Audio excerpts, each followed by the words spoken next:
Hi friends, എല്ലാവർക്കും Bola ഗാർഡനിലേക്ക് സ്വാഗതം. വീടുമുറ്റവും പൂന്തോട്ടവും വിവിധ നിറത്തിലുള്ള മനോഹരമായ പൂക്കൾ കൊണ്ട് നിറയ്ക്കാൻ സാധിക്കുന്ന കാക്കപ്പൂവ് അഥവാ ടൊറേനിയ പ്ലാന്റിനെ കുറിച്ച് മനസ്സിലാക്കാം. നിങ്ങൾ ആദ്യമായാണ് ഈ ചാനൽ കാണുന്നതെങ്കിൽ മറക്കാതെ ലൈക്ക് ചെയ്യുക, കമൻറ്റ് ചെയ്യുക, സബ്സ്ക്രൈബ് ചെയ്യുക, ബെൽ ബട്ടൺ കൂടി എനേബിൾ ചെയ്യുക. എങ്കിൽ മാത്രമേ ഇതുപോലുള്ള ഇൻഫോർമേറ്റീവായ വീഡിയോയുടെ നോട്ടിഫിക്കേഷൻ നിങ്ങൾക്ക് ലഭിക്കുകയുള്ളൂ. നമുക്ക് വീഡിയോയിലേക്ക് കടക്കാം.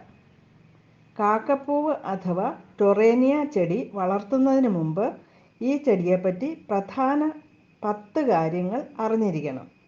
ഒന്നാമത്തെ കാര്യം, ചെടിയുടെ നല്ല വളർച്ചയ്ക്കും നിറയെ പൂക്കൾ ഉണ്ടാകുവാനും വെയിൽ കിട്ടുന്ന ഭാഗത്ത് വയ്ക്കുക. തണൽ കൂടിപ്പോയാൽ പൂക്കൾ കുറയും. 2. ദിവസവും വെള്ളമൊഴിക്കുക. ചുവട്ടിൽ വെള്ളം കെട്ടിക്കിടക്കാതെ ശ്രദ്ധിക്കണം. 3. ചെടി പെട്ടെന്ന് വളർന്ന് പൂവിടാൻ തുടങ്ങും. 4. തുടർച്ചയായി വളം ഇട്ടുകൊടുക്കേണ്ട ആവശ്യമില്ല, ജൈവവളം മാത്രം കൊടുക്കുക. 5. 2 തരം ചെടികളുണ്ട്. പടർന്നു വളരുന്ന ക്രീപ്പർ ടൈപ്പ് ചെടിയും ഒരു തണ്ട് മുകളിലേക്ക് വളർന്ന് അതിൽ ശിഖരങ്ങളും പൂക്കളും ഉണ്ടാകുന്നവയും. 6. ക്രീപ്പർ ടൈപ്പ് ചെടിയുടെ പൂക്കളിൽ വിത്തുണ്ടാകാറില്ല. തണ്ട് മുറിച്ചാണ് അവ നടുന്നത്. മുകളിലേക്ക് വളരുന്ന ചെടികളിൽ ധാരാളം വിത്തുകൾ ഉണ്ടാകുന്നു.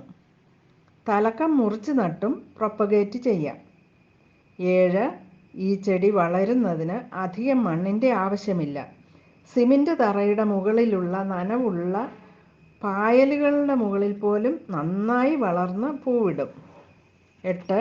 ഉപയോഗശൂന്യമായ പാഴ്വസ്തുക്കളിലും ഇവ നന്നായി നട്ടുവളർത്താം. 9. ആർട്ടിഫിഷ്യൽ പോളിനേഷനിലൂടെ പല നിറത്തിലുള്ള പൂക്കൾ ഉണ്ടാകുന്ന പുതിയ ചെടികൾ വളർത്തിയെടുക്കാനും സാധിക്കും. 10. പോട്ടിംഗ് മിശ്രിതമായി മണ്ണ്, മണൽ, ചാണകപ്പൊടി ഇവ ഉപയോഗിക്കാം. ഈ 10 കാര്യങ്ങൾ മനസ്സിലാക്കുക. ഈ ചെടിയെപ്പറ്റി അത് വളർത്തിയെടുക്കുന്നതിനുള്ള ടിപ്പുകളും ട്രിക്കുകളും വിശദമായി പറയാം. പോട്ടിംഗ് മിശ്രിതമായി മണ്ണ്, മണൽ, ചാണകപ്പൊടിയോ കമ്പോസ്റ്റോ ഉപയോഗിക്കാം. വലിയ ചട്ടികളിലും ചെറിയ പോട്ടുകളിലും നട്ടുവളർത്താം.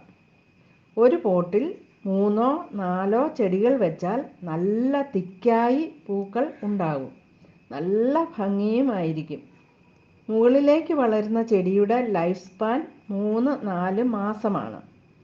പൂക്കൾ ഉണ്ടായിക്കഴിഞ്ഞാൽ ആ പൂക്കൾ കൊഴിഞ്ഞ് ശേഷിക്കുന്ന കപ്പ് പോലുള്ള ഭാഗം ഉണങ്ങാൻ തുടങ്ങും.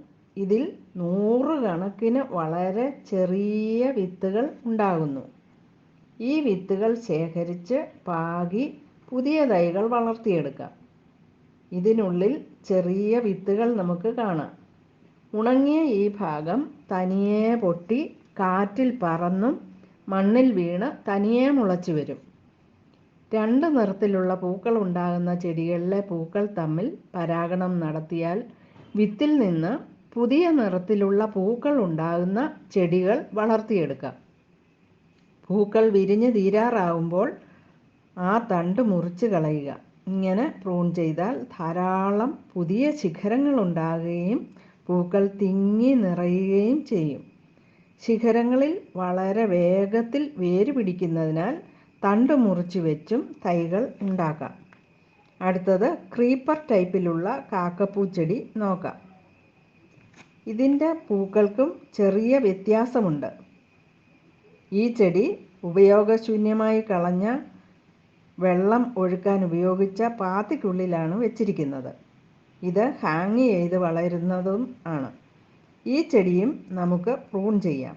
പ്രൂൺ ചെയ്യുന്നതനുസരിച്ച് ധാരാളം ശിഖരങ്ങൾ ഉണ്ടാകുകയും അതിൽ ധാരാളം ഭംഗിയുള്ള പൂക്കൾ ഉണ്ടാകുകയും ചെയ്യുന്നു.